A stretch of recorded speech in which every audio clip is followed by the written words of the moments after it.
From every strand on the line of your reel, to the rods, to the anglers, to the lures on the end of your hook, let's talk about those big bass here on Co-Angler's Corner with your hosts, Rob Welch and John Stoudinger. Hey, how y'all are? Cajun Rob here. Old buddy John couldn't make it tonight. He's got some issues going on, but we'll hold it down for him. So anyway, we're running a little technical difficulty, so we're a couple minutes late, but Stephen will be on here in a minute. He's on here a second ago, and I know he's got storms in his area, and we got storms in my area, so it happens. So he'll be on here in a minute. I just talked to him a minute ago, so he is out there, out and about. But anyway, just wanted to let you guys know that appreciate you having on, and we'll have a good show anyway. So anyway. Do a couple things here. I'm used to having my technical wizard with me, so but we'll get him. But anyway, real quick, guys, I was kind of waiting on Stephen, just kind of hanging out. I said, got any questions? Being a co-angler, there he is, right there. Let me. If you don't know, Stephen is a Toyota angler. He's got some top finishes. He just won a couple years ago in Lake Seminole in 21, and he just had a third at the Toyota at Okeechobee here in January. So he's a heck of a stick, and let's give him a big round of applause and a welcome, and let's bring Stephen on board. Hey, Stephen, how's it going, man? I think I might have accidentally kicked you off, man. I think I zoomed instead of zapped. So it's all good, brother. I appreciate you coming on. Yeah, for sure. Appreciate having me. All right. But if you want to, just kind of introduce yourself and kind of how you got started and then how you got started in tournaments. And I'll let you share that real quick with the folks out there if not familiar with you. Yeah, just a small town country boy from New York. Started fishing locally and then just, doing local tournaments as a co-angler. And in 2015, I did my first ever start on Champlain as a co-angler. I ended up drawing Pete Lusick. It was pretty awesome. He fell on the boat that night. Oh, poor D's got a knack for doing that, don't he? He got no balance on a boat. But no, it was cool. So for my first experience, it was pretty neat. And then it was about 5 years before I even thought about doing another one. And man, when I did that first one again, it started full time, I'd say, as a co-angler. I ended up getting sick. I lost by a pound. Oh, I got a shot at maybe winning a boat here, so I continued with it, and here we are 3 years later with a boat, and pretty good stats. So, absolutely, man. Yeah, it's fun. But yeah, I mean, like I said, I tell people, man, they talk about it, and I don't know. I said, well, if you're not sure, go in as a marshal. I mean, I've done marshal 2 or 3 times, and it gives you kind of real behind the scenes look and how everything goes. So it's pretty cool. So nap as a marshal, though. Yeah. Well, it's a funny thing on Lake Cumberland. I know FLW was kind of getting away from co-anglers on the FLW tour in 2018, and that was the closest tournament for me. So I said, I'll go as a co, and then last day I'll do the marshal thing. So last day I did a marshal thing, and I got James Watson. Was his marshal, and I never forget. Bill Taylor was giving out the who's going where, and I never forget. He looked at me and says, "Rob, I'm sorry, you got James Watson today." He just said it as seriously as it can be. I heard he was a great guy. It's pretty funny. I've had guys that wouldn't partner with. Oh, he was. He's awesome. Yeah, he was. I think he finished 7th or 8th that tournament. He did really good, but yeah, it was a good day. It was a good day in the water with him. But I've never marked. But it's pretty cool. Something I'd like to try. Yeah, it's pretty cool because, it's funny when your boat catches a fish, you want to grab the net. It's like natural instinct. I can't grab the net. but it's pretty cool. You just sit back, eat snacks, and talk to your boater. And sometimes, like on the bigger trunk, FLW, I did FLW Cup one year as a marshal. They give you like an iPad, and he caught a fish. It's about 2 pounds at this time. It's pretty cool. Pretty cool experience. Yeah. Learn a lot, too. It's pretty cool. Yeah, you do. That's the main thing. And it depends on the guy. There's a lot of guys like to talk a lot. Some don't. But it's a heck of a way to go, man, for sure. Yep. But But for people don't know, kind of go over. I know you had a great finish here, first year kickoff at Okeechobee. If you want to kind of talk about that for a minute. Man, I love that lake. I've fished that lake 3 times in the top 10 every time I've been there. But wow. Yeah, I only started fishing the Southern Division just to get out of New York in the winter. Like, I never took it as like something I really focused on until now. Like the South, I'd rather fish the South than the North, kind of, pretty much in my eyes. Oh yeah, I feel. I'm just a shallow water guy, I think. But now with live scope, obviously, I'm out fishing 40, 50 foot of water now too. So. But oh wow, I don't know, like we were talking earlier, like everybody says I got, a horseshoe up my, with my draws. Okeechobee, I didn't really, except my final day partner, which we were both sitting in second, Brody Campbell. But like I drew a guy day one. He lived in the country for 3 months. He's from Venezuela. The only thing he did was throw a Senko and he swam it. And I was just tossing the chatterbait and the Senko behind him. He was working too fast, so I was able to throw a Senko behind him and just let it rot. The fish were just coming in to spawn. We were fishing a canal, and they were coming in. We were catching 2-3 pounders almost every cast. So I had like 15 pounds in the first probably half hour. And then hooked an 8-7 or a 7-8. And ended up getting tied up in his power poles.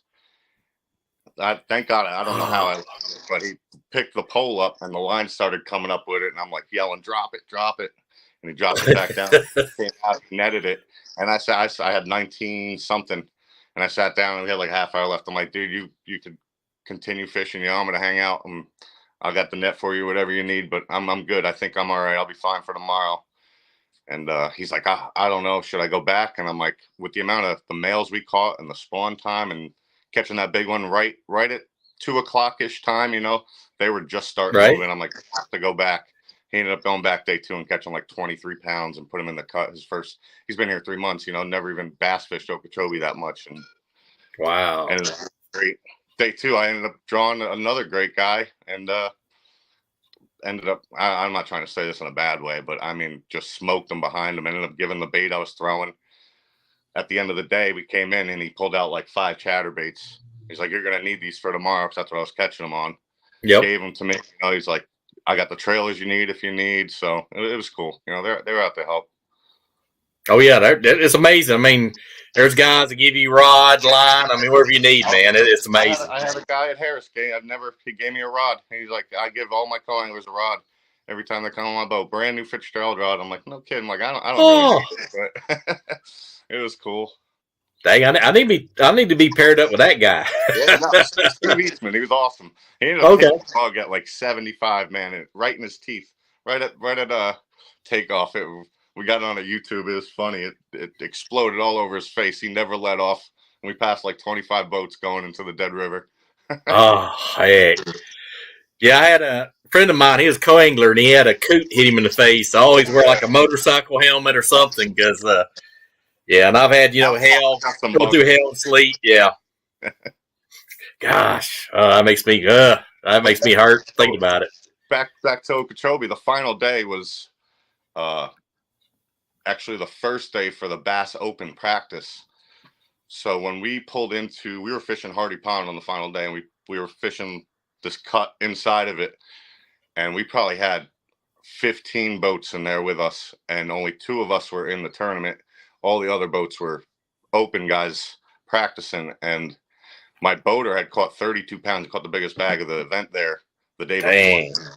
So we went in, and we must have seen, I'm going to say probably 5 bags over 30 pounds caught around us. From guys to another guy in the tournament. He lost a giant. I caught a 6.5.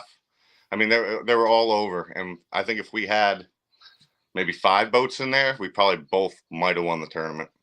Man, that's insane, man. I mean, you think about how many pounds come out of that one spot. It's just amazing. It was a 75-yard circle. Yeah. I mean, that's Florida fishing. Like, I talked to a bunch of buddies up here in the north, and I'm like, man, like, you don't know what a community hole is till you go down to Florida and you fish like Okeechobee, and everybody's in Hardy Pond right on Dyes, and there's 50 boats. You're talking to 5 guys at once and trying to keep your line from getting up with another guy. It's magic sometimes. But down there, it kind of caters to a co-angler because, I mean, everything's kind of 6-8 foot. 100%. And then where you cast, yeah. You know, there's especially with Okeechobee with the water being high now, there's so much dead stuff underneath. You know, like anywhere you cast, there could be a 10-pounder. Oh, yeah, easily. And we got our good friend Alvin tuning in from the American Angler Outdoors saying good evening. Yeah. Hey, how's it going, Alvin? Alvin's good, definitely good people. Yep. But yeah, I had the same experience. I did my first Bass Open. That's when I got paired with Gerald Swindle down there, and that was quite the experience, man. He actually went in this little depression. Yeah, and it's funny. He talks and jokes around, but he's fishing. He gets real quiet and serious, which I understand. But man, I noticed on the guys like that, their first cast or last cast is just as accurate. It's amazing. Yep. Never give up, you know? Yeah. I thought I was a good caster, Doc. I go with some of these guys. I'm like, yeah, I need to practice. Right? Doing backhand skips and, you know, right where they need to be, you know? Oh, yeah. And I know one of my boaters said practice with both hands, you know, flip and pitch with both hands. I've been trying. It's a little awkward reeling, but it's pretty cool. I can see where that definitely come into play for sure. I've been trying to get that. You know how them crappy guys, they like slingshot? Yeah. I've been trying to get a Senko to do that. It's tough with a bass rod. Oh, yeah. You know? Yeah, that's whiplash coming back. Yeah, that is a little too snappy or something. You might have to get a little ice fishing rod or something. Yeah, that's it. Well, I remember some of the old hands in Florida used to use a Zepco 33 and stuff, and they'd like throw a swim worm in there, and they say it retrieves better or something, but they swear by it. Yeah, Zepco and a swim worm, that's all you need. Okay. You'll see this year, I think the invitationals will be in Champlain right around the spawn. You'll see a lot of guys with jigging rods. With really? You know? Huh. Probably like a 4-foot jigging rod. It's lighter when you're laying down. It's just lighter to use, and you hook up quicker. So. Oh, I got you. Yeah. Now I use a little 6-foot rod spinner bait. If my boater's close to shore and he's flipping or pitching, I'll do a little spinner bait and kind of just roll cast. And man, with that little short rod, it's so easy to get it accurate with that thing. A lot of guys don't realize too. You know, you could be 4 foot offshore, but you just make the right cast. You're still gonna catch them. You know, they're still there. So. Oh, yeah, and you still got behind the boat. I've dragged a drop shot in a Carolina rig behind the boat. I don't know how many times and caught them. So, as a Carolina rig is definitely that, and a drop shot definitely two big players. Oh yeah, absolutely. And like last year, I think I cashed more checks. I was flipping and pitching a drop shot up shallow, and I probably cashed more checks on that than anything last year. Yep, you're just getting more bites. You know, you can cycle through fish a little more. Exactly. Now, what of all the lakes you fish, what's been your favorite lake so far? Definitely have to be for the south. Would have to be Okeechobee, and up north, Champlain has had my heart since I started doing this game. So, I got you. A largemouth down south, a smallmouth up here. It's those two. They're hard to beat. Yeah, now that's two lakes I've not fished yet, but they're on the wish list and the bucket list. So, have you ever got to the St. Lawrence River? No, but it's on the list. John keeps wanting me to come up there, and I'll eventually get up there. Yeah. But I've heard a lot of stories about it. So I'm gonna get up there eventually. But that's for sure. Now, is there a lake that you've been to that you don't want to go back to? I think you brought up Cumberland before. I had a pretty tough time with the championship there in Table Rock. Table Rock set up a lot like the way I like to fish. It was just we had a crazy cold snap at the championship last year, and it was tough. I was double zeroed, to be honest with you. Couldn't catch them. I don't know if I lost you. We might have froze.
All right, sorry about that, guys. Had a little technical difficulty there, so we all good. But yeah, I got some storms and tornadoes passed through. I got a tornado watch, so nothing close yet, but you know how it goes. But we'll have Stephen back on here in a minute. We'll get him hooked back up. So, but yeah, guys, he's had a lot of top finishes in Toyota, so I'm looking forward to sharing some of his knowledge and get some tips from him for sure. But we'll get him hooked back up here in just a second. So just hang out with us. There he is right there. Yep. Hey, buddy, sorry about that. I just had a tornado watch warning. By the time it dropped my internet out, I'm running on my hotspot on my phone. So I know tornadoes. Yeah, I know it's been a crazy weather year, but yeah, Cumberland. I mean, that's kind of my closest, biggest lake, and it can humble you real quick. Yep. I think I got it figured out, and I'll go and just struggle all day. So I feel you on that. There in December, it was not easy. Yeah. Yeah, I remember that tournament. I think I come to the weigh-in, and I had a couple buddies fishing it. So I remember that tournament. But anyway, for co-anglers first starting out, you got any tips or suggestions if they're just starting out? I know I tell them, hey, just carry 3 to 5 rods. Don't get carried away. Get a small bag. 3 to 5 rods. Keep it simple. Yeah, you don't need all your tackle and all your rods, really. As long as you, like, my biggest thing with a co-angler, I would say advice-wise, is just learn to adapt. You know, you're going to get a different guy doing different things all day long. So you just keep it simple, what you like to throw. I mean, if you got a drop shot on for going deep and then maybe a chatterbait for shallow and something in between the Senko or a little Ned rig as a co-angler is a great lure to have on at all times. Absolutely. Never overthink it as a co-angler, and you know, just try to be respectful. I mean, some of these guys would give you the front of the boat if they could, you know, but just adapting is definitely the biggest thing. Yeah, little Ned rig. I've been throwing it a lot more lately. I had a BFL in South Holston, which is kind of between Tennessee and Virginia, and we had smallmouth on the bed, and my boater was catching them on drop shot. And I said, well, I can't drop shot. And he kept having fish bite his sinker. He'd have bite marks on the sinker. I said, Ned rig. Yep. And actually had that yellow Ned rig head, and the black, what's it called, yoga pants from TRD. Yep. That was the stuff, man. I started catching them. We got a couple older guys that I fished with. That one of the guys pretty much got me into the sport, but man, they've been throwing that rig for probably 25 years, and they always called it the little guy. That's what we always called it, the little guy, before anybody called it the Ned rig or anything. Man, it was just a little 3-inch Senko on an 1/8 or 1/4 ounce head, and man, it's still today. It catches them, you know. Yeah, they even got a micro Ned rig. I think it's like 2/3 or maybe half the size. So yeah, they kind of for crappie and stuff. But I did catch a crappie Sunday fishing on one. The Yamatanuki on a jig head like a Ned rig is definitely a good player anymore now, man. That bait has come a long way. Oh yeah, that little tail, man. That tail just shakes and shimmies. Even for scoping, man, they love that thing. Oh, I'll try that. I never tried it. I'll give that a whirl. Yep. Dang. And our good buddy Josh Nelson is tuned in and says, "Yep, Ned rig is hot. It is, man. It's when you're cold and you need some bites, throw old Ned out there." Yep. Actually, the one that got me second on Erie, I threw a 4-incher on there. Yeah. Just a 1/4 ounce, and I mean that pretty much did all my damage all week for me. Oh yeah, and I've tried those. They got those bigger nets for deep water. It's got like 3/8 half-inch heads. They're thicker, but they're about. Yep. I'll try some of those. So that's pretty cool. A lot of rock up here, man. You lose them like every cast. Hey, same way here in Kentucky and Tennessee. We go 16th. You know, the lighter the better most of the time. Yeah, that's what I do. I do 16th, 8th, because Kentucky and Tennessee same way. It's rocky and jagged rocks and all that fun stuff. So yep. Lots that's of pretty cool. Money. Definitely. And then another question I get is like co-angler tackle. I got one of those Bass Pro bags, and man, I've had that thing for 2 or 3 seasons. That thing's been a workhorse. And but I tell them, 2 or 3 Plano boxes and stuff you some plastics and jig heads, you'd be good to go. Yeah, I really don't carry much hard baits with me most of the time. I have one Plano box of chatterbaits, jigs. I'll have maybe a glide bait in there, definitely a bunch of jerk baits, but I mean, just my confidence baits in one box, a box of hooks, a box of weights, and then as much soft plastics most of the time as I could bring. Oh yeah, definitely. You know, Yep. down south, I mean, most of the time I got nothing but speedworms. It's speedworms and Senkos for soft plastics in my bag. Oh yeah. Yeah, Senko, man, I think so versatile. I mean, you can Carolina rig it, Texas rig it, shaky head. I mean, it does everything. Yep. If you find the right color that week, most of the time you're gonna be doing pretty well. Oh yeah, absolutely. And they will. There'll be a certain color, a certain tweak, like on the old green pumpkins. You know, dip the tails. I've done where I dip the head and the tail and the wacky rig it, and that works pretty good. I know a couple little secrets down south, but I know a lot of the guys that dip the whole worm.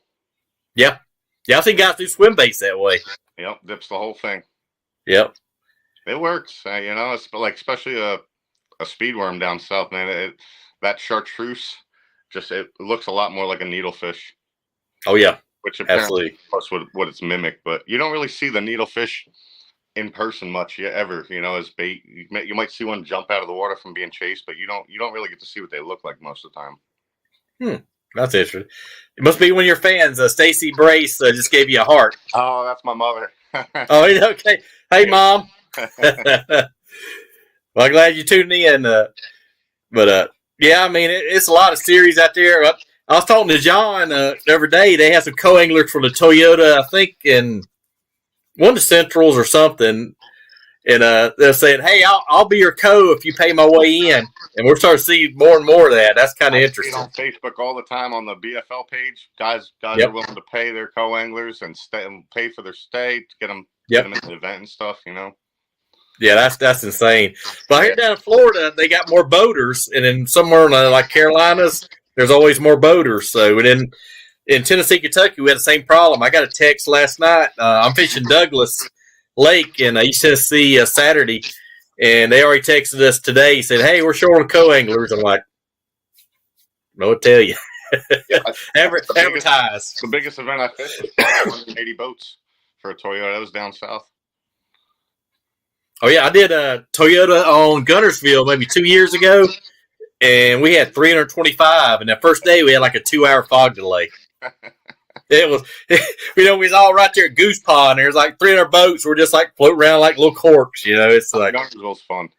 Oh yeah, it was a blast. I've kind of hit and miss. I'm either hot or cold there, but it's fun lake. It's a beautiful lake. Did your mom said that's my boy? Hi. Got a good boy there, Mom. You done well.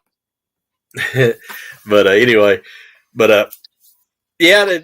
Now I noticed I was looking through some of your stats. You went on some of the series. You went co-angler, boater, and then co.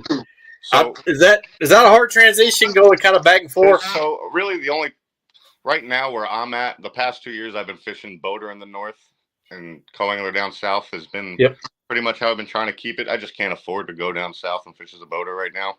Yeah. But going down as a co-angler and just not having to worry about all the expenses as a boater and everything, it just makes it easier. And I just try to go down there and enjoy myself and get some sun, get out of I'm not a big fan of ice fishing or nothing. So I'd rather just spend the week down there. And I drive down every time. I got a little Honda Civic. I throw all my stuff in. It costs me about $80 to get down there.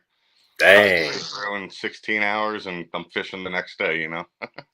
Yeah, that's one advantage being a co too. You don't have to practice. I mean, boater, you got to practice. I mean, if you got a chance, but co-angler, you can show up. 2 days most of the time. If I can get 2 days in, especially down south, you know, like it's. I mean, things change so fast. We fished an Okeechobee event 2 years ago. It was 35 degrees in practice, and tournament day came and it was 90. And good night. I swear, every fish in the lake pulled up shallow when that warm water came in. It was nuts. I mean, I was looking at 10-pounders on beds that I couldn't catch, and it was awesome. Oh man, that's funny. So sometimes they'll change like that and turn the fish on. I mean, I've seen that happen. Yep. Like everybody struggle on day one and everybody catching 20 on day two. I've seen that happen. Yep. That's crazy, man. But that takes your practice and throws everything right out the water, basically. You know. Yeah, but how many times we show up for a tournament and it's totally opposite? Like sunny all week, Saturday, storm and rain, high winds. It's always going to be changing, seem like. Yeah. That's the only constant is changing conditions. Yeah, always. Every time, man. Always during the events. Yep, absolutely. But we've got to talk about some techniques now. If you're on, they put you out on the lake, say, hey, you got one technique to use all day. What are you going to choose? I'm gonna give you two, because I'm gonna give you one for the south and one for the north. But Okay. For the south, I mean, a huge Florida staple's a chatterbait down there. I mean, Oh yeah. if you don't, everybody's got 2 or 3 on deck. Everybody. Yep. And nobody played, like 3/8 was always I guess a player when the chatterbait first came out. But if you're not throwing a half ounce anymore, especially in shallow water, burning it, or getting caught up and popping it off, like that's how you're getting bit down there. And that's exactly. The speedworm. I mean, you that the chatterbait and the speedworm go hand in hand down there, and that's it. But I mean, you come up north, a drop shot, or right now, obviously the Demiki rig, especially for smallmouth, is those 2 baits are really all you need. Or a Kitech jig. That's one of my favorites to have up north as a jig. So. Oh yeah, definitely. But yeah, I done pretty well last year on a wobblehead. I had a boater that was kind of chatterbaiting, and I'd either spinner bait behind him or do that wobblehead. That wobblehead's been pretty good to me. Yep. I love it as the action, but you almost like a crankbait, and you polish rocks with it. But that's pretty good. Like biffle bug, pretty much. Yeah, like a biffle bug. So, yep. Yeah, but I'll throw a worm on it, or brush hog. You about anything you want to throw on it. It's good. Yep. But have you had any close calls co-angling? I've had a couple kind of close calls. I mean, it wasn't the boater's fault. We've had a rogue wave or something come over. Oh, I definitely had my fair share of getting wet, for sure. Yeah. I mean, as close calls, nothing scary. I mean, like we practiced that Erie tournament. My buddy, we were out in Kelly's Island. We had 8-footers out there, man, and he ended up getting feet sick. So we drove into the Kelly's Island to try to get him off the boat, and we beached like 200 yards offshore. And I mean, we were in still probably 3 or 4 foot of water, but the waves were crashing so hard it pushed the boat up and beached it. And the thing had 13 hours, brand new Ranger, man, and totaled it. It freaking crashed, and the waves just didn't stop for 5 hours. We were stuck out there. Oh yeah. That happened to a buddy I think it was on Del Hollow. I think that happened. He was trying to beach his boat, was trying to get his truck, and it crashed it into the riprap, and it messed it up. Mm-hmm. I mean, obviously you've seen recently like what went on at the Harris Chain event with those 2 crashes, and yep. I mean that's on the guys that were driving. I'd have to say, that's just unacceptable for any of that to be played with. I mean, that's gone over in the rules before the tournament. Guys know not to run idle zones, and people, I don't know, people just get think they're Superman, I guess. Oh yeah. I've seen, especially young kids, man, they were wide open. If the waves are 2 foot or 10 foot, they're wide open. It's funny. Always. I just said that because one of the guys that crashed at Harris Chain, my buddy ended up riding with at the St. Lawrence, and we called him Full Send Ben. He had no seat for my buddy. Like, he sat on a hard piece of plastic, pretty much. Nothing to, and he said he never let off, and they were running through. My buddy knew it was like 2 foot of water with giant rocks and stuff, and this guy just never let off. Ooh, not good. Yeah, and then here he is in the woods, Oh yeah. Yeah, you can gamble, but eventually it's going to catch up to you. Oh yeah, yep. I mean, you gamble a lot, but you try to do it in the right way and keep everybody safe. Like when I'm a boater, man, that's the difference from going to co-angler to a boater. You don't understand the responsibility you have. You got somebody else's life in your hands. You got on Champlain, they send you day one, and you got 25 mile per hour north wind. Like you're driving straight into 4 and 5 footers. Like some guys, like you get an older gentleman, you can't run that stuff like you normally can. You got to take your time, and it's so you got to play your cards here. Yeah. Now running waves, like I've been on maybe 3 or 4 footers, maybe 5 footers. But when you're running the big waves, you like hit it, kind of put your front end up, and kind of like feather it, or how's the best way to do that? I'll drop my jack plate and I'll trim up a little bit to keep my bow up, and I just try to stay and ride them. I got a 1911, so I could kind of squeeze in between those bigger waves. Right. Sir, I mean, I gotta kind of run them a little bit, but when they're big rogue waves like that, man, I just like to trim up and just let my bow ride, and I don't care if I got to go 10 miles per hour as long as we're getting there, you know. Oh yeah, absolutely. Yeah, I've seen a lot of guys that that they'll put that, like I said, put the nose up a little bit, and they'll kind of feather it. They'll kind of. I've rode with an older guy that was used to running Erie and all, and man, he was good. He was really good. Yep, that's this guy Drew 6. I rode with on Erie, man. It was rough, and we passed every boat in this nitro. And I'm not a fan of nitros. I've been in a couple, and they're a rough ride. But he knew how to drive, man. And it was like I didn't have to hold on or nothing in 4-footers. He was running troughs and he knew how to run everything, man. It was awesome. And I kind of learned on watching what he did. And when I'm out on Champlain, you figure it out, Oh yeah, absolutely, man. That's great. But yeah, you can tell pretty quick who knows how to run a boat and who don't. Like within the first 5 minutes, if you're you're like, yeah, this guy knows what he's doing, or yeah, this guy's. My guys normally have a blast. Most every time it's like, man, what a ride! That was awesome. This little thing is a rocket ship. It's cool. Oh yeah, absolutely. But I like to get there. I like to get where I'm. Oh yeah. There, So I might scare my co-anglers a little bit, but I never put us in danger. I'll never go too crazy. Oh yeah, I mean, I'm okay with guys going fast just so they know what they're doing and they, take the curves. I mean, you can tell, they know what they're doing. It's my first tournament down south. I drove straight down there from here and drove right to Toho, parked in the parking lot, and woke up that morning to getting on the boat. Like for the first time ever in Florida, and I ended up getting this guy. We drew boat 2, and we were in an Allison, and everybody at the boat launches, talking to him about how fast his boat is and everything. And I'm like, in my mind, I'm like, man, all right. I've been in fast boats, and we ended up hitting 89, right? Like probably the first 2 miles, and he never let off the whole wake. It was a wake up call. And that all them boys like to go fast down there. It's the southern thing is definitely just having the fastest boat, but they don't get the rough water like we do up here. So no, you ain't running like that up here.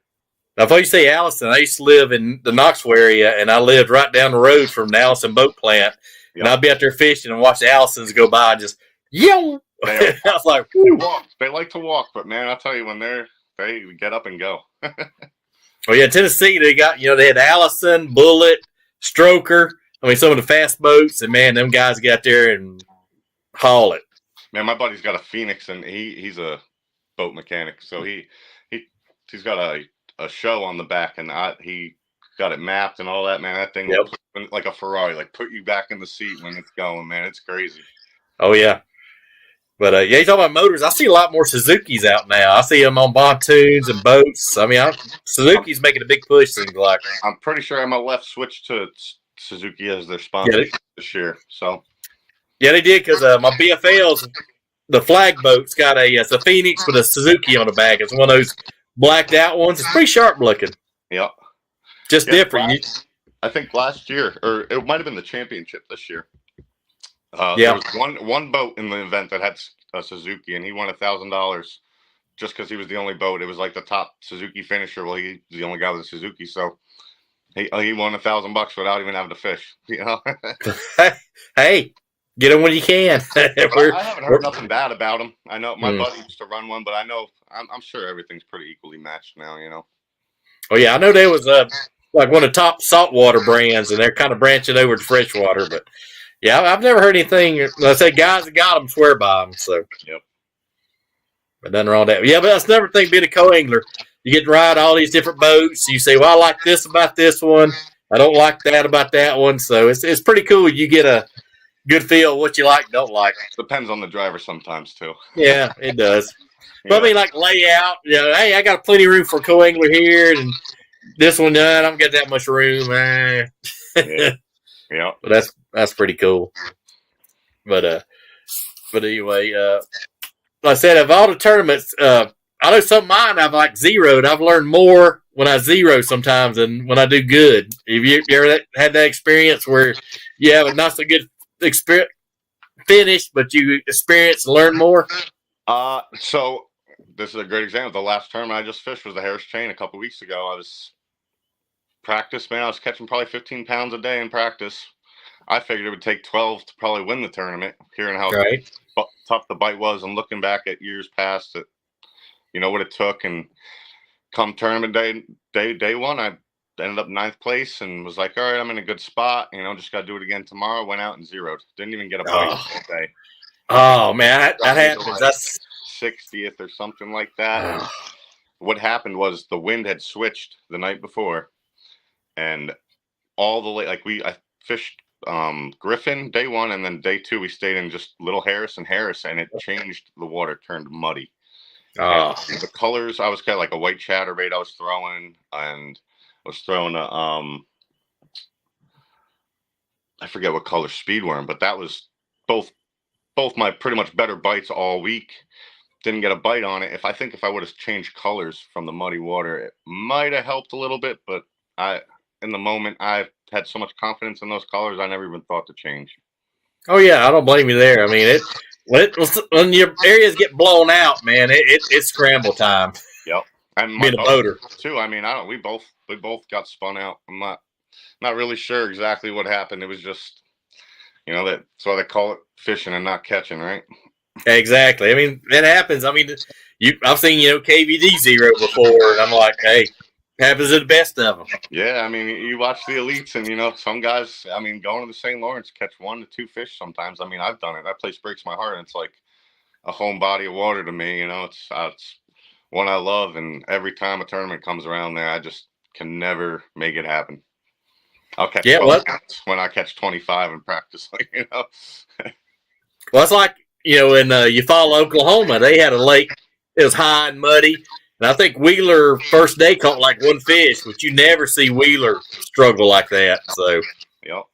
It happens to the best of them, man. But I said it's live and learn, as they say. That's where a lot could help you sometimes too. Sometimes you got to go back to your roots and just go beat the bank. And if you're not getting bit, go beat the bank. There's always fish on the bank, whether they're 12 inches or 2 pounds. I mean, that's what I would do. Oh yeah, there's always resident fish. Exactly. I'm tracking with you there. Now, it also has some, like high school anglers and young co-anglers say, well, how many rods you bring? Do you have a kind of a guideline? How many rods you bring? So typically in practice, I'll go out with 7, and then come tournament day, I'd like to have just 5. I don't need too many, but 5 of my top 5 confident baits, and that's that. Most of the time, I'll bring 2 extra reels, with probably 1 with braid, 1 with fluoro, probably like a 15-pound fluoro, mediocre. I could throw everything in between with it, and then try to keep it as simple as possible. Yeah, that's what I tell them. You got more rods, you're going to be taking more time untangling. That's the biggest part most of the time, especially when you're in rough water. They're getting beat up and bounced around, and it's, yep. Yeah, then you got 7 or 8 rods. You're like, young guy. You're like, okay, what I throw? I mean, it just adds more confusion, and you get spun out. So you got your boater catching him in front of you, and he's doing something completely different out of the water than you've been doing. And you're like, well, I could do that, and you tie it on, and there goes your whole day because you just tried to do the same thing he's doing behind him. Yeah, I learned early. If you got a guy flipping and pitching, don't flip and pitch because he's done seen the water. Yep. Yeah. Try to drop shot or something and do something totally different. But yeah, good point on carrying the reels. I do that now. I'll carry 1 or 2 extra reels because you'll have one blow up, especially if it's windy. You'll have one blow up on you, and it's like, hey, or you want to do something totally different. 2 minutes, you're ready to go. That's right. But yeah, that's good point. Great point there. But carry I don't know if you ever ran into this. I've never really had the issue, but you, as a co-angler, you're going to snag up a lot. A lot of your boaters don't want to go in and bust out the area. I carry a couple of those big weights, and you slide them down, knock off. Yep. That's saved me a couple lures here on the back of the boat as well. Yeah, and if I hang up a drop shot or shaky head, I don't even bother my boater. Hey, it's 50 cents or $1. Yep. Now, if it's like a mega bass jerkbait or something, yeah, I might ask. But I like you. I don't throw a lot of trouble. I mean, if I do throw, it's like square bill shallow or little crankbait shallow sometimes. So, well, I've learned down south. I never was one for braid. I mean, if I threw a frog, I'd throw braid. But down south, I've learned that almost every rod you got on is braid. You know, and that just for that reason, like Okeechobee, man, you're fishing so shallow, you're gonna snag up so much, especially throwing $15 chatterbaits. Like you don't want to be breaking off every cast. You want to be ripping that stuff up with it and bringing it. No matter even if you're kind of blowing out the spot, you'd rather rip it up out of there than go in and get it. You know. And what's cool about braid is when like you set the hook or something, it's like a weed eater. You'll see the grass go shoot right up. Yep. That is pretty cool. But I know a couple of co-anglers like in Chattanooga area. They have like 5 casting rods, and all they got is 30 braid, and they change leaders. They have all braid. Yep, exactly.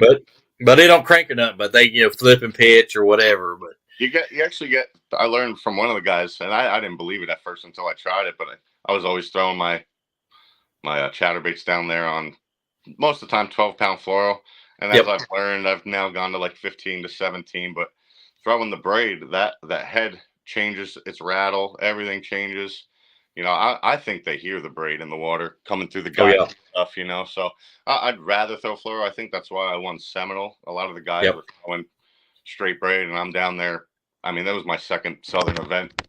You know, I'm still throwing fluorocarbon, not knowing, getting snagged up in grass losing fish, but I was getting 100 more bites than everybody else. I think it was just helping me keep upgrading all day long instead of getting a lull and not upgrading and not catching fish. So I'm still a big believer in fluoro no matter what. Oh yeah, definitely. Now we got everything outdoors 10512 says them Hudson River waves though. He was on the Hudson last week. Yep. We were out there fishing. Oh heck. But yeah, I mean, I've seen where I've had a boater me practicing, we're drop shotting, and he'll use like a higher test than I do, and I always get more bites on that. I think it drops quicker, and you get a little more action on the lighter. Your lights you go. Both of those are definitely a very good reason of why you probably get more bites. Yep, and I say I kind of work in the fishing industry, and I think one trend we'll see in the future is the live scopers throwing 5, 6, 8 pound braid because you can just sling it so much further. And I think we'll see fall rate as well too. Yep. So I think eventually we're going to see a big trend toward that. I'm pretty sure. Yeah, I might try that. I like that. Yeah, and plus these Japanese guys like on tour, like on the Bass Opens and stuff. Man, they are like, I mean, they're going to like Sabine River and stuff, and catching the fire out of them on this light stuff. It's funny because my buddy Sakai, he's he's won many events. He's a hammer, and he kind of taught me something on the St. Lawrence. Like he's fishing 20-pound fluoro on the St. Lawrence, and I've grown up 30 foot. You could see 30 foot down. Like on tests you try to never even go higher than that. You want to be as stealthy as possible. He's out there whacking them on 20-pound fluoro, and I'm like, what the heck? Like, has this been a whole lie my whole life? Like, Yeah, that guy, I mean, he just check after check. Yeah, I follow him too. Man, that guy, he's right. He's a hammer. But they say Japan lakes get more pressure than ours, which is hard to believe. Yep. But like we said before, some of them JDM baits you can't get, these guys got. And techniques, especially techniques. I mean, the free rig, is now that's a huge staple for me in smallmouth fishing. And I mean, I'm not trying to throw out anything, but like he's had a lot of success on that. I know a lot of guys that have had a lot of success on it right now. Absolutely. Each year you're getting something new that's we don't see, and they're 2-3 years ahead of us. So. And then the Nico rig and the Tokyo rig is pretty hot still. Yep. And that Nico rig, I've had good luck on Nico rig going through grass because you keep your rod up kind of high, and that actually a hook in your line almost acts like a weed guard. Man, you can pull it through. A couple of the scopers I've been with, the majority of the time, that's what they're throwing. Dang, that's cool. Yeah. Kind of taught me something, just a finesse worm, and you just try to put it in their face, but they eat it. Oh yeah. Now I've tried and had pretty good luck on wacky rig and a drop shot. Just putting a wacky, just making, and some days they like it better. My good buddy, I showed him a drop shot, and he started drop shotting a 3-inch Senko and does very well on it. Oh yeah, absolutely. We got Mandel Pettis Pro Angler says, hell yeah. That's my buddy Mandel. He's right here from New York. It's one of my Oh, travel is he? buddies. A good buddy. And then he says, tell him how it is. That's pretty cool. Hey, thanks, buddy, for tuning in. But yeah, it's interesting, man. You get, like I say, I'll get some old guys I'll pair with, and they'll Carolina rig all day and just smash them. Yep. I actually had an ex-father-in-law. He owned a bait shop in Knoxville. He Carolina rig a floating Rebel or floating Rapala and just smash the smallmouth. He'd wear me out. Almost. Yeah, exactly. Yep. Hey, the old ball and chain never fails. Oh, for co-angler, man. That and a drop shot, like you're right, man. And then Randy chimed in and says 5-pound Cortland braid. Yeah, I've heard some good things about Cortland. That's another good buddy of mine. He's a hammer here too, and he's is he? He's done very well in the BFLs, and he's just starting to get himself into Toyotas now. So you'll see him for sure. I'll be on the lookout for him, man. But yeah, that Toyota, man, I'm telling you, you got to get some hammers in that one. I mean, there's that's what I'm pushing it. You learn, the BFLs. Some of the guys, I have horrible luck with BFLs. I get motor on boat draws. Yep. We break down things. It just never works out for me in the BFLs. And a lot of the guys you see, I'm not trying to talk down on nobody, but it's experience and things compared to the Toyota series. Oh yeah, mostly everybody in the Toyota knows what they're doing. And a lot of these guys are out there competing, and most of them are competitive and on that level, Oh, yeah, and you'll see a lot of pros. I mean, I saw a couple years ago, I fished Del Hollow, and there was a handful of big-time pros fishing it. Yep. That's pretty cool. And then your boy Mandel says, hey, Randy, our boy is up here. Yeah, he said same thing. He says Toyotas are a bunch of hammers. Going to be a tough one again for sure.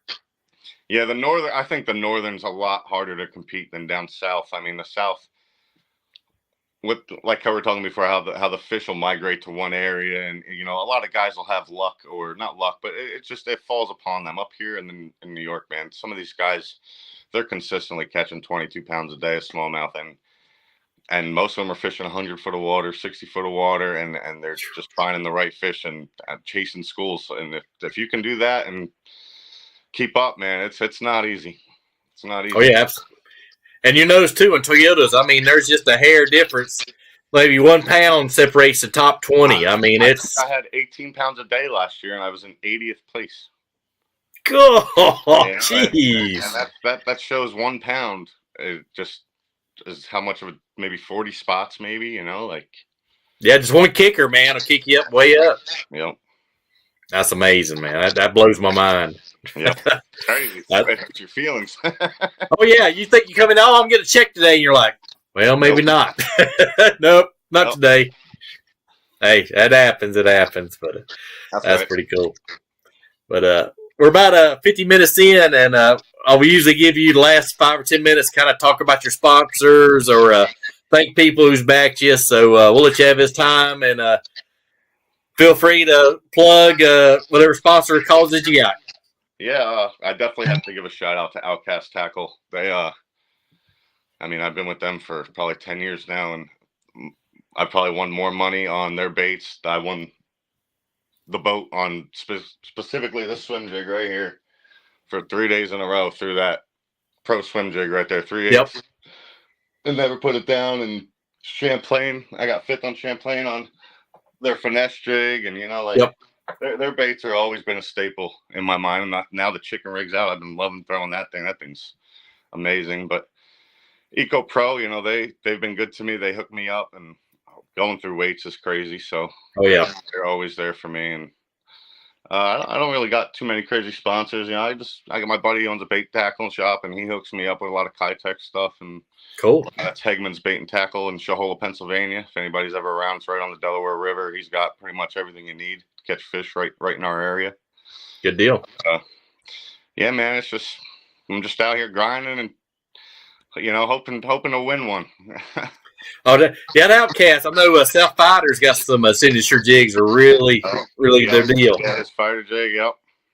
Yeah, up here in the north, a jig is a staple, and whether you're flipping 15 foot of grass or even a foot of water, you're gonna get bit with it most of the time.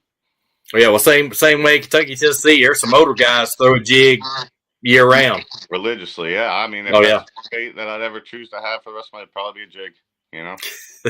Yeah, I've done pretty good. I've done pretty good on a ball head jig. I've done pretty good over the years on it.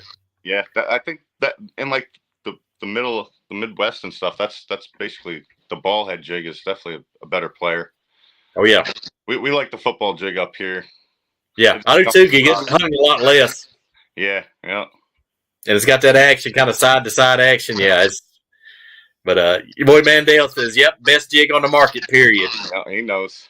Oh yeah, he knows. And then buddy Josh Nelson says, "Great information and great show, guys." Hey, appreciate it, Josh. Yeah, Josh has been here before.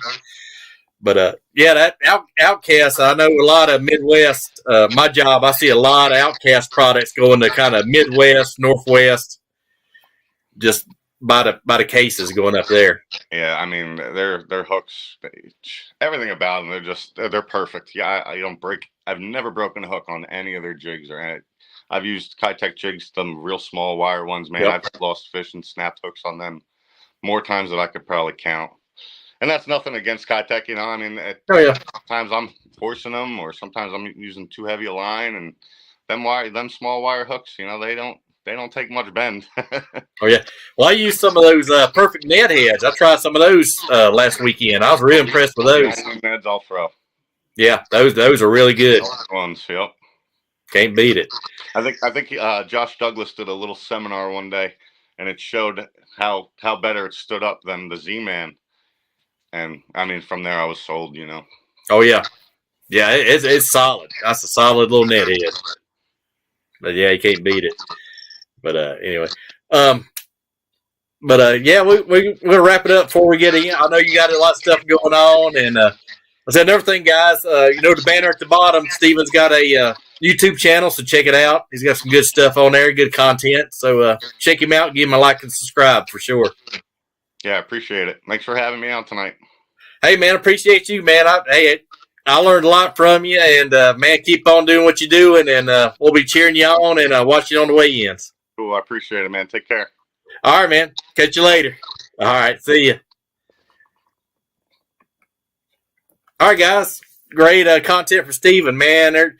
You get a chance to go back through and rewatch it, man. I think I'm going to rewatch it and take a bunch of notes, man, for sure. Great content and great guy. So watch him on Toyota Series, especially in the Northern, and he'll be up on the top. That's for sure. But guys, just real quick going out. I know John liked to have been here, but hopefully he'll be back tomorrow night. We'll have Kevin McGibney from K&K Customs tomorrow night, so be sure to tune in. And another quick thing in the mail today, I got, well, if I get the right angle here, autism shirt. I got my autism shirt on, and actually they come out. This is Autism Anglers. I got one of their reels. Matched up pretty well with my White Kissel rod. So, but even like on the reel, they got puzzle pieces on the reel. That's pretty cool. So, I said it's a 6-gill spinning reels 3000 series, which I've got a couple of 6-gill stuff. Been really impressed with it. But anyway, give them a follow at Autism Anglers. We've had Mr. Morris on here. Great association and great guy. But anyway, guys, we'll get out of here, and I appreciate everybody tuning in, everybody commenting, and let's say give us a like and subscribe. And on the way out, as I always do, I'm gonna give you if I get the right mouse here, but we'll give you a peace out. Appreciate y'all tuning in. Y'all have a good day and a better day tomorrow. See you guys.